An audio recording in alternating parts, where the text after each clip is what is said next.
Hello, I'm Rob Durham. I've been doing comedy for 16 years. I'm the author of the book Don't Wear Shorts on Stage. I tour around the Midwest and am based out of St. Louis.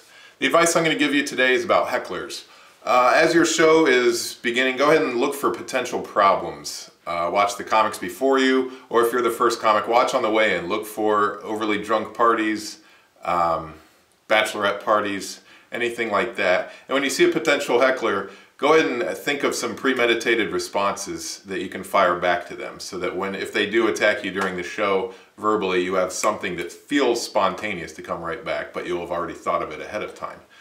A lot of times when someone heckles, you can just ignore it the first time, and then their whole table will shush them. Most of the crowd doesn't always hear it, so you can ignore it the first time. If it's persistent though, and they get a good shot in at you, ask them to repeat it.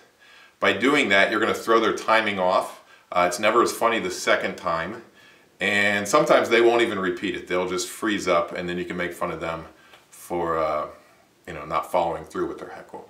So, if worse comes to worse, you can just ask the doorman or whoever to kick them out, but that's not always a possibility. So as you get more experience, you'll come up with your one or two really good shutdowns for whenever you face hecklers. Try not to resort to stock or hacky comebacks with hecklers. But if it's a persistent problem, it's probably something you're doing wrong in your act. Try not to antagonize as much.